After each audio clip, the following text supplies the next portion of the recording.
Aloha! Welcome to this Noya Center guide on writing concisely. This workshop will cover what problems wordy writing can cause and tips and tricks to make your writing clearer and more powerful. So let's get started. In this video, we will go over understanding the problems wordy writing can cause, 3 strategies for reducing wordy writing, putting together everything we learned by taking a wordy sentence and making it concise, and finally, we'll end with how to apply the techniques learned in this video to your own writing. There will be opportunities to practice your skills throughout this video. When directed, please complete the questions on the Google form quiz below. Moving on to our first topic, which is understanding the problems of wordy writing. Wordy writing can complicate your sentences unnecessarily, cloud your ideas, be repetitive and say the same thing over and over, and finally, be less engaging and lose readers' attention. Let's take a look at a few examples. This is our first example of a wordy sentence. Our main goal is to raise funds by the way of donations in order to fund the works of these nonprofits. Do you see how this sentence goes on and it's hard to tell what the main idea is? This sentence is also 21 words in total. Instead, this is a more concise version of the sentence. Our main goal is to raise funds through donations to fund these nonprofits. See how this sentence is much shorter and easier to understand? This sentence is also only 13 words. For example 2, this is another wordy sentence. While I was in college, learning how to solve equations, I found it really challenging throughout all of my 4 years. However, this sentence is much more concise. I found it challenging to learn to solve equations throughout college. Now that you've seen a few examples of wordy versus concise sentences, it's time to practice. Please pause this video and answer question 1 on the quiz. Welcome back! Now that we understand how wordy writing can be problematic, let's go over ways wordiness tends to creep into our writing. A common reason we may be tempted to use wordy writing is to add fluff to hit a certain word count.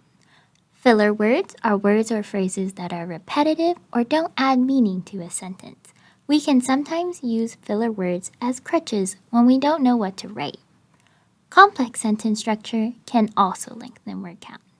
And using multiple vague or weak words instead of a single specific word can also make our sentences wordy.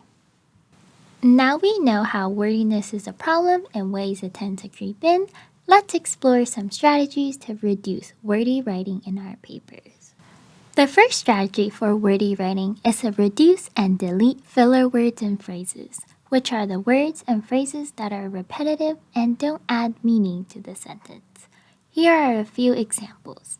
A large number of, at an early time, compare and contrast, at this point in time, end result, in order to, each and every, despite the fact that, has the opportunity to, in a case in which, personal opinion. Now it's your turn to practice identifying filler words. Please pause this video and answer questions 2 and 3. Now moving on, the second strategy for wordy writing is to simplify your sentence structure. Simple sentences don't include dependent clauses, which are the clauses that don't form a complete sentence on their own.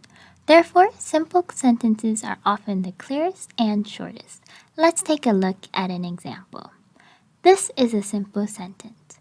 Christina drank her morning coffee. This is a complex sentence that includes a dependent clause in the beginning. After she woke up and brushed her teeth, Christina drank her morning coffee. However, while this is a good tip for writing clearly, you still want to avoid making every sentence in your writing a simple sentence. This can get repetitive and boring for readers. A good strategy is to review your draft looking for complex sentences. If there is too many, try turning some of them into simple sentences. But always read through your draft again to ensure everything sounds good together. Let's practice determining the difference between simple and complex sentences. Please pause this video and answer question 4 on the quiz. The third and final strategy that we'll be covering is to use powerful specific words. The reason for this is that conveying ideas with fewer specific words wastes less space and energy than using several small and ambiguous words to express the same idea. Generally, using specific words will help you write more concisely. Let's take a look at an example. This sentence on the left contains many weak words. Our website has made available many of the things you can use for making a decision on the best dentist. The sentence on the right contains fewer but more specific words. Our website presents criteria for determining the best dentist. Notice how the red highlight has made available, which is 3 words, got changed into presents. The blue, many of the things you can use, got changed to criteria, and the yellow, for making a decision on, got changed to for determining, and the overall word count went from 20 words to 9. See how the sentence with specific words is much clearer and more concise? Now it's your turn to practice replacing weak words with specific words. Please pause this video and answer question 5 on the quiz. The time has come to put together all of the skills we've learned. Let's take a 30-word sentence and make it as concise as possible without losing any information. The sentence is, as a commerce graduate student, they can use the things that they have learned during their time in college and throughout their coursework and apply it to the real world. Step 1 is to find and delete filler words, which are can, that they have, and their time in this sentence. What we're left with is, as a commerce graduate student, they use the things learned during college and throughout their coursework and apply it to the real world. And just by doing that, we've cut 7 words. Step 2 is to simplify the sentence structure. So we've turned this sentence from complex to simple. Now the sentence reads, a commerce graduate student uses the things learned during college and throughout coursework to apply to the real world. This cuts 4 more words, and now the sentence is 19 words in total. Step 3 is to replace weak words with specific, powerful words. For this sentence, we can replace the phrase uses the things learned with leverages knowledge acquired. This also cuts out 1 word. The final sentence is, a commerce graduate student leverages knowledge acquired during college and throughout coursework to apply to the real world. This final sentence is 18 words, which is much clearer and shorter than the 30 words we started with. Now that you've seen a demonstration on how to make a wordy sentence concise, please pause this video and answer questions 6 and 7 on the quiz, as well as the reflection questions 8 through 11. Question 6 won't be graded, but it's an opportunity to practice rewriting wordy sentences.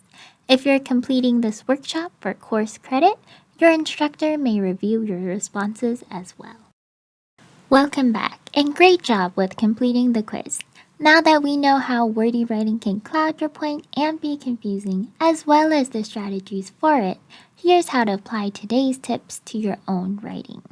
First, you can go through your paper sentence by sentence and look for filler words to delete. If you notice that you use the same word or phrase often, you can use the Find tool, available in many word processors, to search for your crutch word. Secondly, if you notice that you use a lot of complex sentences, try simplifying your sentence structure for some of your complex sentences. Thirdly, look for vague, weak words that can be replaced by more powerful, specific words. One thing to note is that when you're writing your first draft, you don't need to worry so much about wordy writing. The main focus of drafting is to get words onto the page. But when you're editing and revising, it's a good time to implement the strategies covered in this video. And finally, it's always a good idea to carefully proofread your paper after making any changes to see how everything sounds together. And that concludes this workshop. Thank you for watching this video, and we hope this workshop has been helpful. For more video workshops or to schedule a tutoring appointment, visit our website at westoahu.hawaii.edu/noya center for more information. Mahalo!